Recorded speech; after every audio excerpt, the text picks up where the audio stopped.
تدفعني نحو العليا.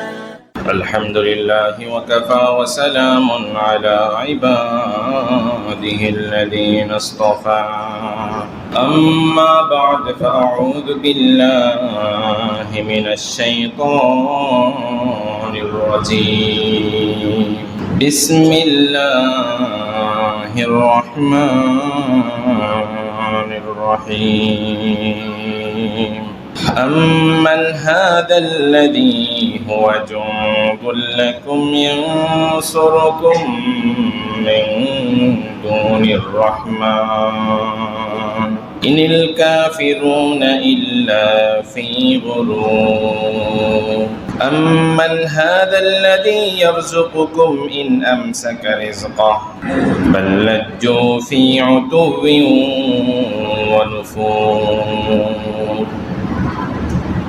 أفمن يمشي مكبا على وجهه أهدى أمن يمشي سويا على صراط مستقيم قل هو الذي أنشأكم وجعل لكم السمع والأبصار والأفئدة قليلا ما تشكرون صدق الله المولانا العظيم وقال رسول الله صلى الله عليه وسلم إن روح القدس نفث في روعي أن نفسا لن تموت حتى تستكمل رزقها وأجلها فاتقوا الله وأجملوا في الطلب أو كما قال عليه الصلاة والسلام সম্মানিত হাজরিন সূরা মুলকের 20 নম্বর আয়াতে মহান আল্লাহ তাআলা বলেন আম্মান হাদাল্লাযী হুয়া জুনদুল লাকুম ইয়ানসুরুকুম মিন দুনির রহমান ইনিল কাফিরুনা ইল্লা ফি গুরুর। রহমান ছাড়া এমন কে আছে যে তোমাদেরকে হেফাজত করবে? কেউ কি আছে এমন? যে আল্লাহ তাআলার আযাব থেকে আমাদেরকে কেউ রক্ষা করতে পারবে? আমাদেরকে কেউই রক্ষা করতে পারবে না। সূরা আহজাবের 17 নম্বর আয়াতে মহান আল্লাহ তাআলা বলেন কুল মান দাল্লাযী ইয়াসিমুকুম মিনাল্লাহ ইন আরাদা বিকুম সুআন। আল্লাহ তাআলা যদি তোমাদের কোনো অমঙ্গল চান তাহলে কে আছে সে তোমাদেরকে এই আযাব থেকে, আল্লাহর অমঙ্গল থেকে তোমাদেরকে হেফাজত করতে পারবে? কেউ আছে কি? কেউ না। আল্লাহ তাআলার আযাব আল্লাহ তাআলা যাকে দিতে চান তাকে হেফাজত করনেওয়ালা কেউ নাই, পৃথিবীর কোনো ক্ষমতা নাই আল্লাহ তাআলার আযাব থেকে আমাদেরকে হেফাজত করতে পারবে। সম্মানিত হাজিরিন, এই জন্য সাহায্য চাইতে হইলে কার কাছে চাইতে হবে? আল্লাহর কাছে সাহায্য চাইতে হবে। সাহায্য একমাত্র করনেওয়ালা আল্লাহ তাআলা, হেফাজত করনেওয়ালা আল্লাহ তাআলা, বিপদ থেকে মুসিবত থেকে হেফাজত করনেওয়ালা আল্লাহ তাআলা। এই বিষয়টা অন্তরে বসাইতে হবে। রাসূলুল্লাহ সাল্লাল্লাহু আলাইহি সাল্লাম ইবনে আব্বাস রাদিয়াল্লাহু তাআলা কে বলেন, তিরমিজি শরীফের হাদিস, ইহফাজিল্লাহ ইয়াহফাজ, তুমি আল্লাহকে হেফাজত করো আল্লাহ তাআলা তোমাকে হেফাজত করবে। আল্লাহর বিধিবিধানগুলো তুমি হেফাজত করো আল্লাহ তাআলা তোমাকে হেফাজত করবে। ইহফাজিল্লাহ তাজিদহু তুজাহাক, আল্লাহকে হেফাজত করো আল্লাহকে তুমি বরাবর সামনে সামনে পাবে। ওয়া ইযা সাআলতা ফাসআলিল্লাহ, যদি কোনো কিছু চাও কেবল কার কাছে চাইবে? আল্লাহর কাছে চাও। যদি কোনো কিছু চাইতে চাও আল্লাহর কাছে চাও। আল্লাহ যদি কোনো কিছু না দেয়, দুনিয়ার কারো ক্ষমতা আছে টেনে আনার? নাই। এখন তো বলবে হুজুর আমরা তো অমুক জায়গায় যাই, গেলে আমাদেরকে বলে দে সন্তান দিবে, চাইলে বাবার কাছে বীরের কাছে গিয়া বললে আমাদেরকে সন্তান দিয়ে দেয়। আচ্ছা, সন্তান দেওয়ার মালিক কে? আল্লাহ।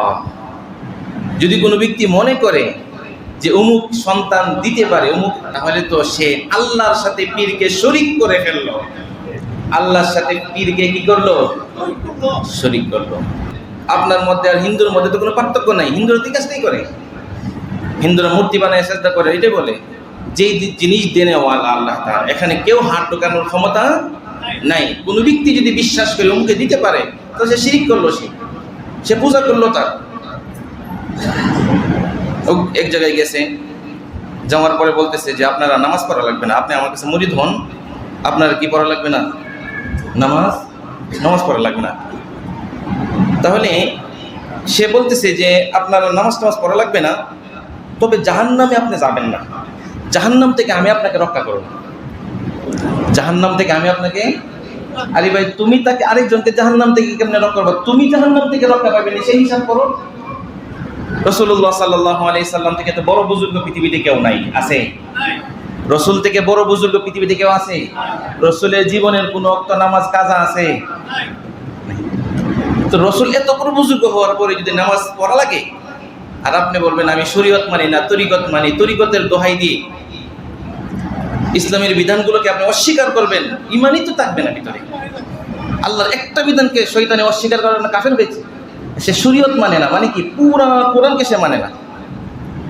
আল্লাহ তাআলা এখানে বলছে নামাজের কথা, সে নামাজ পড়ে না, সে উনি আমাকে রক্ষা করে, আমাকে জাহান্নাম থেকে রক্ষা করে জান্নাতে নিয়ে যাবে। কে বলছে? সেই সার্টিফিকেট কে দিছে আপনাকে? অমুকের কাছে গেলে আপনাকে জান্নাতে নিয়ে, সে নিজেরই তো তার দিকে না নাই।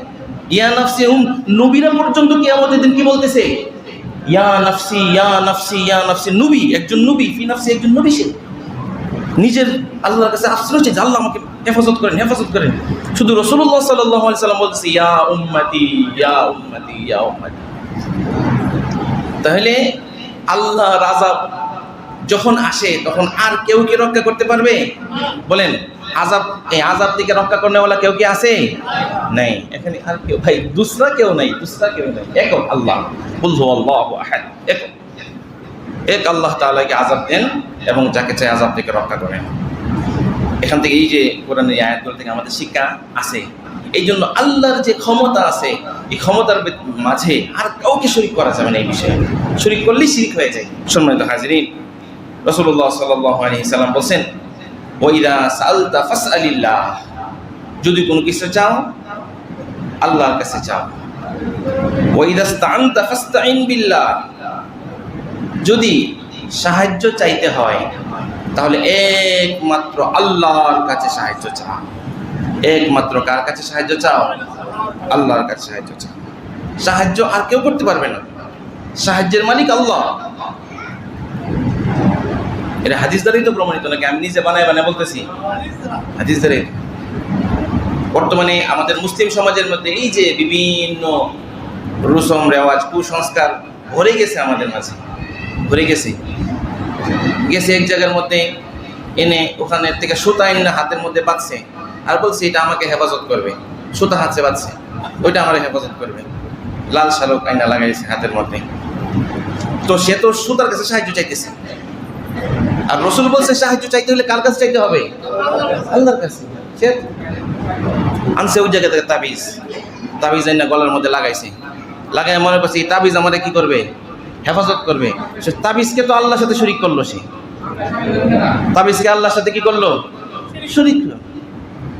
রাসূলুল্লাহ সাল্লাল্লাহু আলাইহি ওয়াসাল্লাম সারা জীবনে একজন ব্যক্তিকে তাবিজ দিয়েছে কিনা দেখেন। রাসূলুল্লাহ সাল্লাল্লাহু আলাইহি ওয়াসাল্লাম জীবন তো আমাদের চোখের সামনে আছে না?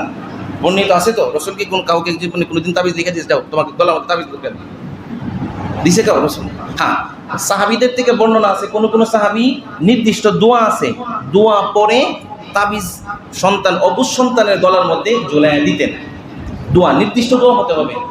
এখন তাবিজ কিছুদিন আগে কিছু তাবিজ দেখলাম, তাবিজের মধ্যে ইয়া মিকাইল, ইয়া কোনার মধ্যে লিখে রাখছে ইয়া জিব্রাইল, ইয়া মিকাইল, ইয়া বাদুহু। এক জায়গাতে দেখলাম লেখা ইয়া বাদুহু। বাদুহু মানে হচ্ছে জিনদের সর্দার। তাবিজের মধ্যে লেখা, তাহলে সে এই তাবিজ লেখছে, আরবি লেখছে। আরবি যেটা লেখছে সে তো মূর্খ মানুষ লেখে নাই, আমার আপনার মতো একজন দাঁড়িয়ে তো লেখছে, সুন্দর আরবি লেখা ইয়া বাদুহু। তাহলে সে সাহায্য চাইতেছে জিনের সর্দারের কাছে আরবিতে। তাহলে এই তাবিজ কবুজের বিষয়ে আমরা করতেছি। রাসূলুল্লাহ সাল্লাল্লাহু আলাইহি সাল্লামের কাছে মানুষ সমাধানের জন্য আসছে। রাসূল দোয়া শিক্ষা দিছে। রাসূল কি শিক্ষা দিছে? দোয়া শিক্ষা। এই দোয়া পড়ো, তখন এই দোয়া পড়ো, এই দোয়া পড়ো, আল্লাহর কাছে সাহায্য চাও, দোয়াগুলো পড়ো। এখন আমরা মনে করি তাবিজ একটা লাগাই দিছি, এখন আমি হেফাজত, আমি মুক্তি, জিন থেকে আমি মুক্তি। ভাইরা আমার, এই জন্য সাহায্য চাইতে হবে একমাত্র আল্লাহর কাছে। একমাত্র কার কাছে? আল্লাহর কাছে। ভাইরা আমার, এই জন্য দোয়া শিখেন। সাহায্য তো আল্লাহর কাছে চাইতে হবে, দোয়া জানতে হবে, দোয়া শিখতে হবে, কোন জায়গায় কোন দোয়া পড়তে হবে। বাচ্চাদেরকে আপনি গান আইনা দিচ্ছেন, গান দেখতেছে বাচ্চারা, মোবাইলে গান দেখতেছে, গান দেখে দেখে শয়তানকে ডাকতেছে। মূলত বাচ্চা কার্টুন দেখতেছে, তো সে তো ঘরের মধ্যে আপনি মোবাইল এনে মোবাইল দিয়ে ঘরের মধ্যে শয়তানকে ডাকতেছেন। তো আপনার বাচ্চাকে শয়তান আসর করবে না, কাকে করবে? কার্টুন দেখাইতেছেন বাচ্চাকে, মুভি দেখাইতেছেন, গান শোনাইতেছেন, ওই বাচ্চাকে শয়তান তাড়াতাড়ি আসর করবে। আপনি শয়তানকে তো আপনি ডাকতেছি, বাচ্চা আসো আমাকে ধরো, আপনি দিচ্ছেন, আপনি বাবা হয়ে দিচ্ছেন বাচ্চাকে। বাচ্চা নষ্ট হচ্ছে, বাচ্চার মেধা নষ্ট হচ্ছে, বাচ্চার ভবিষ্যৎ নষ্ট হচ্ছে, এটা আপনি করছেন। ভাইরা আমার, এই শয়তান থেকে আল্লাহর কাছে হেফাজত চাইতে হবে, কিন্তু অন্য কোনো সুরতে না, সুরত এই আল্লাহ তাআলার দ্বীন কোরআনের মাধ্যমে আল্লাহর কাছে আপনি আশ্রয় চাইতে হবে, আল্লাহর কাছে চাইতে হবে। কিন্তু কথা তো এটাই, সাহায্য কার কাছে চাইতে হবে? আল্লাহর কাছে সাহায্য চাইতে হবে। এই জন্য রাসূলুল্লাহ সাল্লাল্লাহু আলাইহি সাল্লাম বলেন, ওয়াইদা সাআলতা ফাসআলিল্লাহ, যদি কোনো কিছু চাও আল্লাহর কাছে চাও। ওয়াইদা ইসতাআনতা ফাসতাইন বিল্লাহ, সাহায্য চাইতে হলে আল্লাহর কাছে চাও, যে কোনো কিছু আল্লাহর কাছে চাইতে হবে। এই জন্য আল্লাহর আযাব যদি কারো উপরে আসে, তাকে আল্লাহ তাআলা ছাড়া কেউ রক্ষা করার অধিকার, ক্ষমতা নাই। এটি আল্লাহ বলছেন। সম্মানিত হাজিরিন, সূরা মুলকের 21 নম্বর আয়াতে আল্লাহ তাআলা বলেন, আম্মান হাযাল্লাযী ইয়ারযুকুকুম ইন আমসাকা রিজকাহু বাল লাজ্জু ফি উতুবি ওয়া নুফুর। তোমাদেরকে যদি আল্লাহ তাআলা রিজিক দেওয়া বন্ধ করে দেয়, ওই আল্লাহ তাআলার থেকে ভিন্ন হয়ে কেউ তোমাদের রিজিককে দিতে পারবে না। আম্মান হাযাল্লাযী ইয়ারযুকুকুম, কে আছে সে তোমাদেরকে রিজিক দিবে?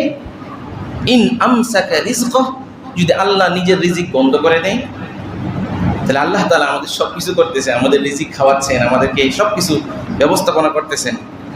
ওই আল্লাহ তাআলাকে বাদ দিয়ে, আল্লাহ তাআলাকে ছেড়ে দিয়ে অন্য কারো কাছে যাওয়ার কোনো অধিকার আমাদের নাই। সূরা রুমে এর 45 নম্বর আয়াতে আল্লাহ তাআলা বলেন, আল্লাহুল্লাযী খালাকাকুম সুম্মা রাযাকাকুম সুম্মা ইউমীতুকুম সুম্মা ইহয়ীকুম। আল্লাহ তাআলা যিনি তোমাদেরকে সৃষ্টি করছেন এবং তোমাদেরকে রিজিক দিচ্ছেন, তোমাদেরকে সৃষ্টি করছেন এবং তোমাদেরকে রিজিক দিচ্ছেন। সুম্মা ইউমীতুকুম, এরপর তোমাদেরকে আল্লাহ তাআলা মৃত্যু দিবেন, তোমাদের মরণ দিবেন। সুম্মা ইহয়ীকুম, আবার আল্লাহ তাআলা তোমাদেরকে আবার জীবিত করবেন। তাহলে এই আয়াতের মধ্যে আমরা পাই মহান আল্লাহ তাআলাই রিজিকের একচ্ছত্র মালিক। আল্লাহ তাআলাই আমাদেরকে রিজিক দিচ্ছেন। সূরা হুদের 6 নম্বর আয়াতে আল্লাহ তাআলা বলছেন, ওমা মিন দাব্বাতিন ফিল আরদি ইল্লা আলাল্লাহি রিজকুহা। জমিনে যত প্রাণী আছে, সমস্ত প্রাণীর রিজিক এর দায়িত্ব আল্লাহর উপর। জমিনে যত প্রাণী আছে, সমস্ত প্রাণীর রিজিকের দায়িত্ব কার? আল্লাহ। ইল্লা আলাল্লাহি রিজকুহা, সব কিছু রিজিক আল্লাহ তাআলাই দেন। ইবনে মাজাহ হাদিস আছে, রাসূলুল্লাহ সাল্লাল্লাহু আলাইহি ওয়াসাল্লাম বলেন যে জিবরাইল আমার কাছে এসে বলছে, আন্না নাফসান লান তামুত হাত্তা তাস্তাকমিলা রিজকুহা ওয়া আজালুহা। কোন ব্যক্তি তার রিজিক শেষ না হওয়া পর্যন্ত কখনোই মৃত্যুবরণ করবে না। কোন ব্যক্তি রিজিক শেষ না হওয়া পর্যন্ত কখনোই কি করবে না? মৃত্যুবরণ করবে না। ফাত্তাকুল্লাহ, অতএব তোমরা আল্লাহকে ভয় করো। রিজিক অনুসন্ধানের ব্যাপারে, রিজিক তো তুমি নিচ্ছ, রিজিক নেওয়ার ব্যাপারে আল্লাহকে ভয় করো, হালাল হারামের তোয়াক্কা করো। যারা আমরা হারাম খাচ্ছি, হারামের সাথে সম্পৃক্ত, তারা যদি হারামের সাথে সম্পৃক্ত নাও হইতো, আল্লাহ তাআলা এই রিজিক তাকে দিত না? বলেন, রিজিক দিত না? এটা বিশ্বাস হয় না। আল্লাহ রিজিক দিত কি না? এটা আল্লাহ তাআলা দিত। আপনার যে রিজিক আল্লাহ তাআলা নির্ধারণ করে রাখছে, আর রিজক মাকসুম হাদিসে আছে, রিজিক তো বণ্টিত। আপনার রিজিক আপনার কাছে অবশ্যই আসবে। এটা এক সুরতে, আপনি হারাম সুরতে না নিতেন, আল্লাহ আপনাকে কি দিত? হালাল সুরতে দিত, হালাল সুরতে দিত। এই হাদিসে কি বলতেছে? হাদিসে বলতেছে হাত্তা তাস্তাকমিলা রিজকুহা, তার রিজিক শেষ না হওয়া পর্যন্ত কোনো ব্যক্তি কখনোই কি করবে না? মৃত্যুবরণ করবে না। অতএব আল্লাহকে ভয় করবে এবং ওয়াজমিলু ফিত তলাব, রিজিক অনুসন্ধানের ব্যাপারে উত্তমতা অবলম্বন করো। রিজিক যে নিচ্ছ, এটার মধ্যে উত্তমতা অবলম্বন করো, ভালোভাবে রিজিক নাও। আল্লাহ তাআলা তোমার রিজিক শেষ না হওয়া পর্যন্ত মৃত্যু দিবেন না।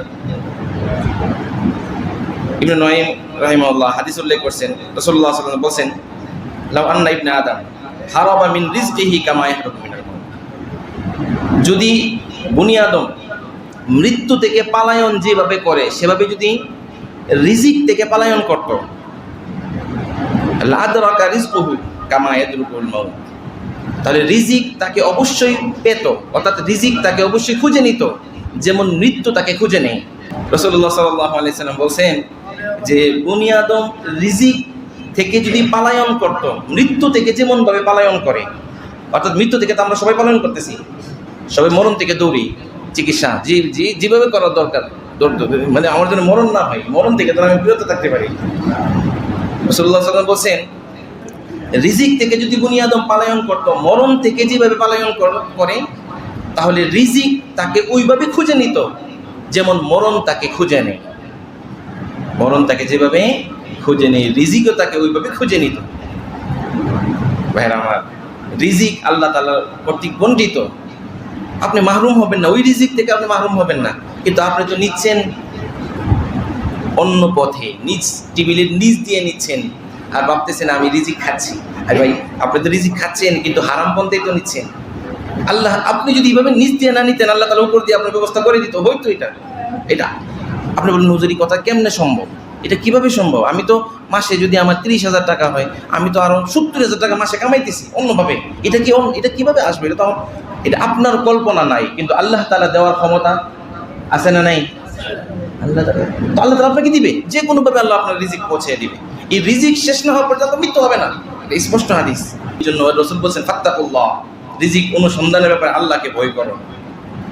রিজিক নেওয়ার ব্যাপারে কাকে ভয় করতে হবে? আল্লাহকে ভয় করতে হবে। সম্মানিত হাজিরিন, এটা আল্লাহ তাআলা বলেন আম্মান হাদাল্লাযী ইয়ারযুকুকুম মিন আমসাকা রিজকা, সেই রিজিকের বিষয়ে তুমি ধরতেছো, ওই রিজিক যদি আল্লাহ তাআলা তোমাদেরকে বন্ধ করে দেন, তাহলে কে আছে যে তোমাদেরকে রিজিক দিবে? কেউ নাই। রিজিক যখন শেষ হয়ে যাবে, ঘুরে ফিরে আমরা সবাই কার কাছে ফিরতে হবে? কার কাছে ফিরতে হবে? আল্লাহর কাছে ফিরে যেতে হবে, আল্লাহর কাছে ফিরে যেতে হবে।